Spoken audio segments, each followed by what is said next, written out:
Hey everyone, thanks for tuning in to another episode of BiblioTech on Air. In this episode, we interview author V. Castro. We interviewed her previously about her book, The Haunting of Alejandra, and now we are interviewing her on one of her most recent works, Immortal Pleasures. Immortal Pleasures follows the story of Malinali, once known as La Malinche, a Nahua woman who became famous for aiding the conquistador Cortés. After the fall of her people, she is reborn as an immortal vampire, dedicated to reclaiming stolen artifacts and avenging the oppressed. In Dublin, while searching for an ancient Aztec relic linked to her past, she encounters two men who awaken her deepest desires. One, a mortal who's fascinated by her, and the other, an immortal who shares her dark nature. Malinali embarks on a dangerous journey of love, power, and self-discovery. Immortal Pleasures is available for checkout on cloudLibrary with your BiblioTech library card, so make sure you check it out today. And before we get into the episode, spoiler warning, we do talk in depth about Immortal Pleasures and also listeners' advisory. We do discuss themes of sexuality. So let's get right into this interview. Hey, hi. How you doing, Miss Castro? I'm good. How are you?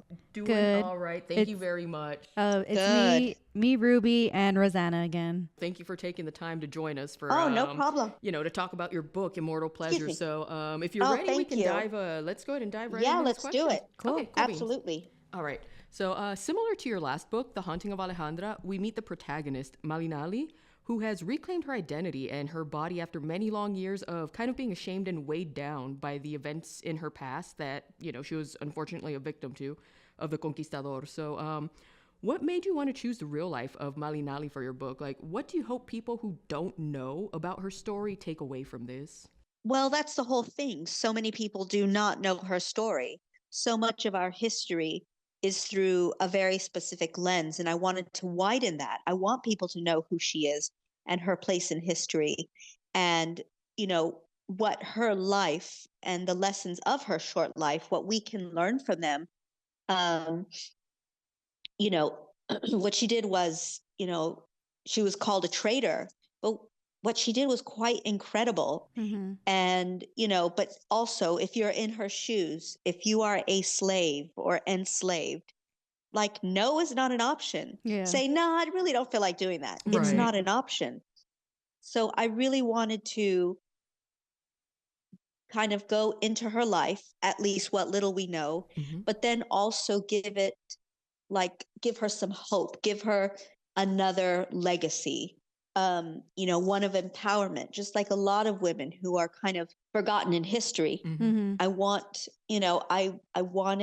I want it to be kind of a happy ending for her. I think that was really well done because it was fascinating reading about her journey. I mean, and you definitely gave her that happy ending, which Yeah, from what we definitely. learned about her, she deserved 100%. What was the research? Yes, absolutely. What was the research like when you were researching like the historical characters in this book, like Hernan Cortés and Malinali? Well, we have a lot of, records of the Spanish and kind of their perspective on the conquest. Mm-hmm. So I could read a lot of first accounts Mm-hmm. from the Spanish, but, there's nothing in her own words. Mm-hmm. We only know what we're given. Yeah. And same with, with what we have in the codices and what's left. But for the most part, a lot of the really detailed, in-depth information we have of the conquest are Mm-hmm. through the Spanish. Mm-hmm. So you have to kind of keep that in mind when you're Mhm. doing the research, is Mhm. who's writing it with anything. Yeah. Well, whose perspective is this? Mm-hmm. And what's their agenda? Right, because typically, people tend to forget there's two sides to every story. And like Mhm. you said, so much Absolutely. of the, the Nahua, the Aztec history, that was lost. They burnt it. They, just completely purged it. So Yep, absolutely. Again, that's why I wanted to give her a realistic also view, because you see these like pieces of art where she's like draped in his arms and Mhm. Yeah. it's very skewed. I do Mhm. not think that she was in love with him Mm-hmm. or the men he ended up giving her to, Oh, literally yeah, giving her no. to. yeah. So, I wanted to show that aspect of her life as opposed to these like, romanticized Mhm. pieces of art that are completely unrealistic, I think. Definitely. I Well love said. that. I Well feel like said. there should be like this side of her art now, like painted Yeah. her in this light. But speaking of Molly, so her past is described very vividly, and we experience not only her vampiric transformation, but her life as a Nahua woman and eventually a slave to Cortez as his translator. Through these events, we meet Cuauhtemoc, a top-tier vampire with vampire warriors, who is also her vampiric creator. It's not very often that we read about Latin or indigenous vampires, let alone powerful ones who manage to elude stereotypes and survive the entirety of the story. Was this something that you had intended from the very beginning? 100,000,000%.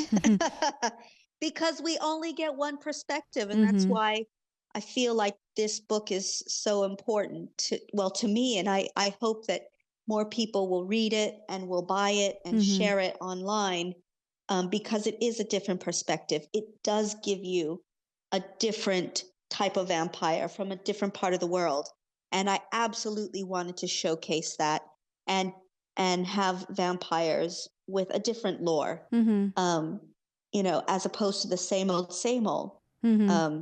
But yeah, so, I encourage, if anyone out there, definitely please share the book, tell your friends about it, buy a copy, leave a review. Make some fan art. Definitely, because Yeah. the Oh, vampires we yeah. get nowadays, not nowadays, because now it's definitely a bit more, we're getting more inclusivity. But when you think of vampires, you think more Caucasian, Eurocentric. So having these indigenous Latina vampires, it's just it's a whole new thrill, world. and it's Yeah, I mean, I loved writing this, and I wanted to write it for a while. But with anything, when it comes to, when you're from a marginalized community, you have to work harder to get your work out there. You have to work harder for people to want to pick it up and have something different. And that is something that we've heard from other authors of color that we've interviewed, that's something that they have mentioned, that they have to work twice as hard to get their name out there, their work out there. Absolutely. Absolutely. So, always on the hustle, always on the hustle. I love the fact that how you said that she was just like passed around pretty much to all these men, and in the end she ends up still like empowering herself and owning her sexuality and owning her femininity, which I really commend that. I feel like that would be, I mean, of course she found that in her vampire transition, but also with like the other vampire women around her. That was my favorite part of the story, was just how much she owned her sexuality. Yeah, I wanted to show that because, again, when it comes to the world of romance and erotica, again, getting those non-white female leads, getting those characters out there, showing that from our perspective and being represented. I wanted to get into it, and I love writing this kind of stuff. So. So with that, I'm gonna jump down a few questions, since we're kind of on that topic. What kind did this bring, like, challenges to your writing in terms, because typically for the most part we do know you for your horror books, but this one definitely dives more into like erotica, with still kind of like the horror element into it. So what did that kind of challenge you, or is it something you just like absolutely were like, oh no, I got this? Oh, I love writing sex, and a lot of my books have sex in them and graphic sex, and I love writing romance. So for me, this was just kind of, to swerve in a little bit of a different direction, and just kind of, I like to write what I like to write and honor my instincts and honor my ideas. So I just went for it. So it wasn't that much of a challenge. It was fun. It was fun. I bet it was fun. So Cortez, the one we know from the history of the conquistadors, is the main villain of this book. Cuauhtemoc, who we just mentioned, is a prominent figure in Aztec history and also in the story, seen as an anti-hero, both characters fighting for the respective sides with such brutality. It seems almost like two sides of the same coin, as Malinali understandingly detested Cortez, but also did not fully trust Cuauhtemoc or join his cause. So were these parallels on purpose? Yes, and also I wanted her to make the decision, because her life had always been guided by men. Make the decision to strike out on her own, not guided by a man, and find her independence first. Mm-hmm. And then she has this choice in love. She has to make a choice between the two men that she wants to have a partnership with. Mm-hmm. But in the beginning of her vampire life, she chooses to kind of find her way and not be steered by a man again. Mm-hmm. Right, because like I you wanted to just show that mentioned- independence. Yeah, because you just mentioned like she's always been like around men. Mm-hmm. When it came to Cuauhtemoc, Cortez, and then later on, Colin and Alex. So I agree. It was definitely important for her to have that whole period until like she kind of meets Catherine, where Catherine's kind of like, "Girl, you are a vampire. Like own that," which was great. Love Exactly. Catherine, Have by the some way, but fun. yeah, I know and Catherine's the hot lesbian vampire. slay, loved her. Slay.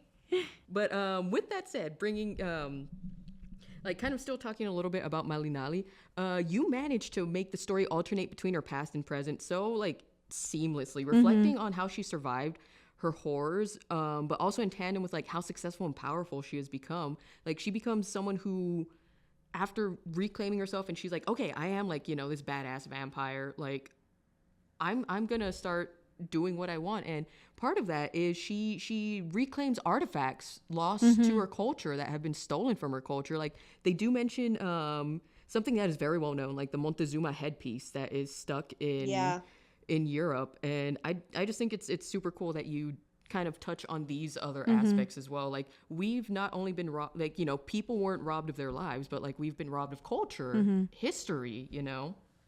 Absolutely. And that's one thing, like, you know, why I'm going to Mexico City is I want to go to the museum and see all these amazing things and experience it firsthand.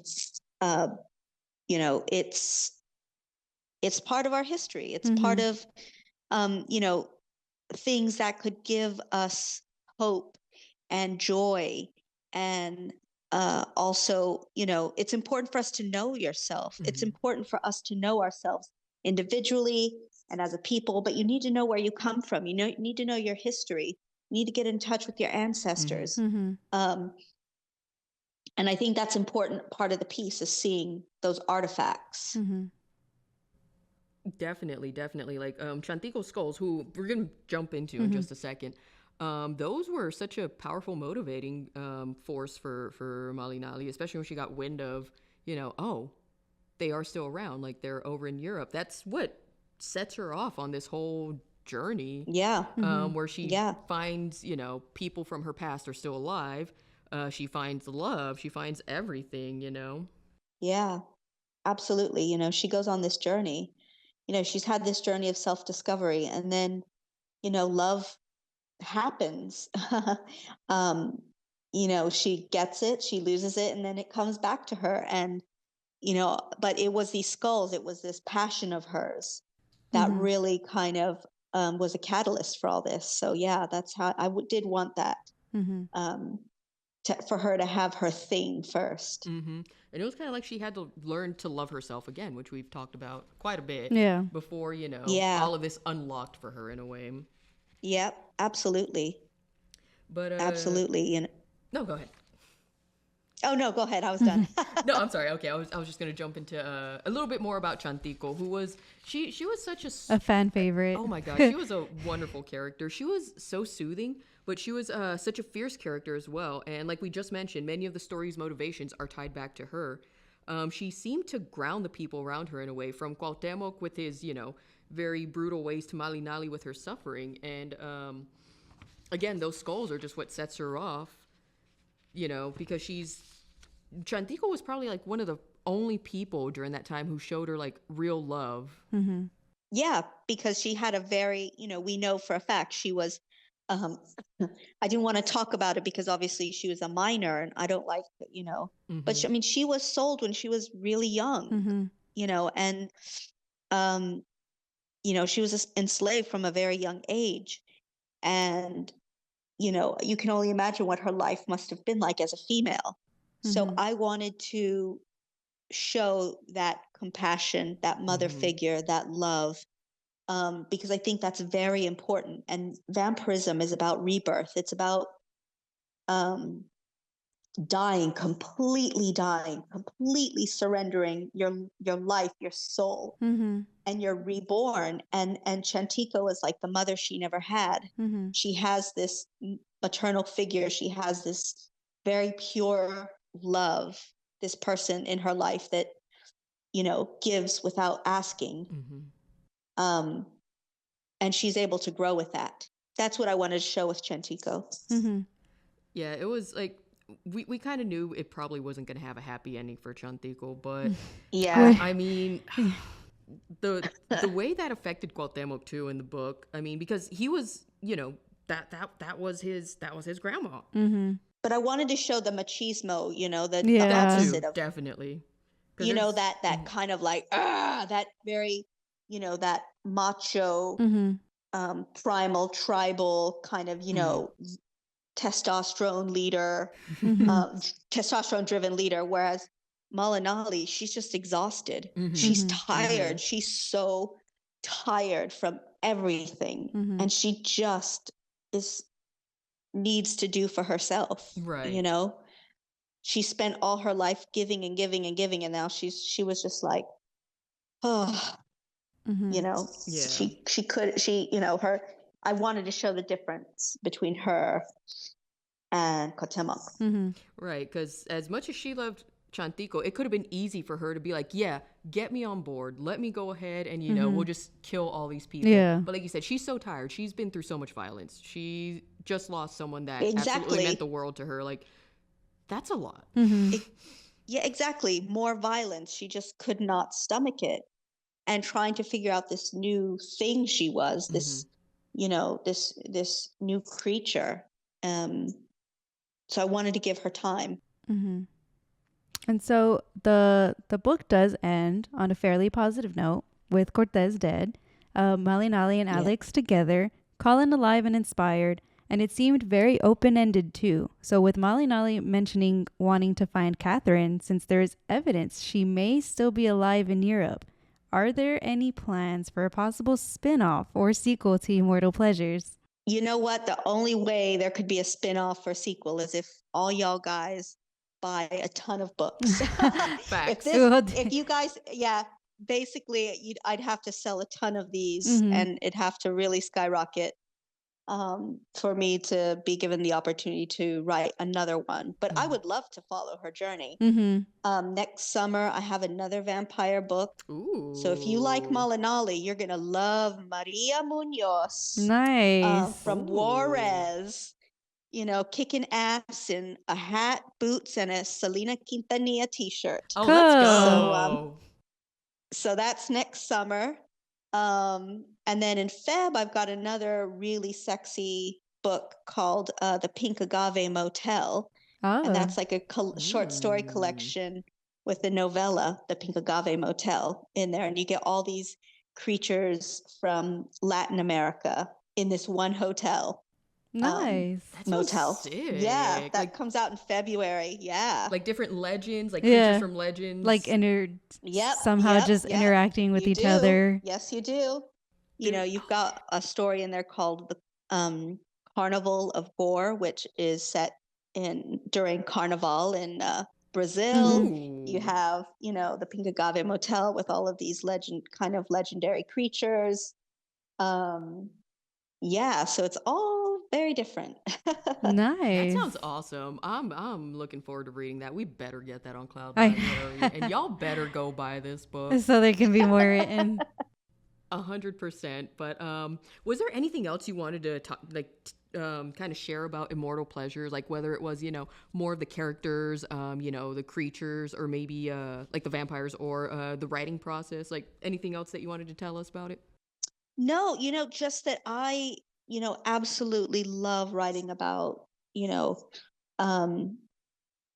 my culture. I love history. I was a history major, and I love kind of delving into different aspects of horror and romance and mythology and fantasy in those areas that are not explored a lot. A lot of places that publishing they're very wary to kind of take a chance on. Mm-hmm.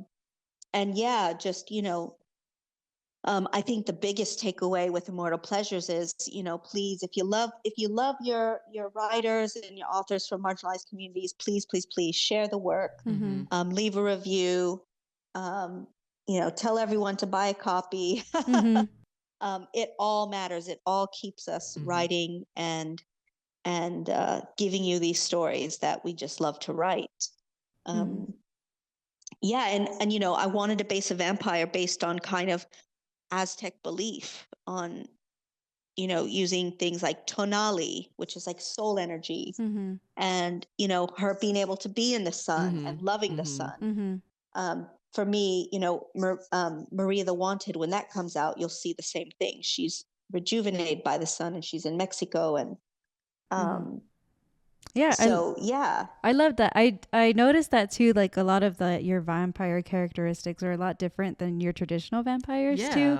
Like the fact that they don't need to kill people in order to feed off of them. Like I loved that, the fact that they could feed off of them and maintain a relationship, so where they're like both kind of benefiting, from it. Also, I thought what she did with the sex workers, like she would be like, hey, I don't want anything. I'm not going to hurt you. Just take your money, let me feed, and we're good. And she was still empowering do your women own as well. thing, and I'm gonna pay you more than And like they both ended up leaving that situation, like still being women and empowering women. But like you mentioned as well, the fact that these vampires were able to go out in the sun and bask in the sun and feel the warmth of the sun, and there's like even that relationship between the vampire and the sun. That was really well written as well. Yeah. Oh, thank you. Thank you. I loved writing it. I loved it. And I just hope it can get into more hands. It definitely will. Like just working on that. Yeah. Like just casually mentioning it. Like, oh yeah, we're going to talk about this book where it's this vampire who she was the translator for Cortez. And it's like Hernan Cortez? The Hernan Cortez? Yeah, definitely. Yeah. Like right before this, we just had one of our staff members. Yeah, that's what I'm talking about. Yeah, okay. That was the exact conversation we had. So I have a little one-off question for you at the end, slightly unrelated, but okay. So you mentioned with the Pink Agave Hotel, you have different legends and creatures from, Latin America. They're going to pop up in there. Do you have like a favorite legend or favorite story? Like, because you've covered La Llorona in the past with the Haunting of Alejandra. And then you have these creatures that are going to come up soon. So do you have like a favorite one that you're just like, that's the stuff right there? Well, I love in, Aztec mythology, the power of the snake, the serpent. And so you get these two serpent creatures in the Pink Agave Motel. And they're very sexy. They're very powerful. They're definitely, play on their sexuality. And I just love serpent energy. It's quite biting and sensual and primal. But it also, it's a hunter. It has really strong instincts. So for me, the serpent, absolutely serpent energy. That's cool. That was you in a past life. You were a snake in your past life. I think so. V. Castro, thank you so much for, giving us a little bit of time from your very, very busy day. Again. Oh, thank you so much for having me. Immortal Pleasures. It was such a fun read. I think I knocked that one out in like 2 days. Like I was just like, I need to know what happened. Like, awesome. Come on, keep giving me the content. But again, thank you so much. And hopefully when your next stories come out, like we would absolutely love to have you on again. Oh, I'd love to come back. Thank you so much. So that was V. Castro.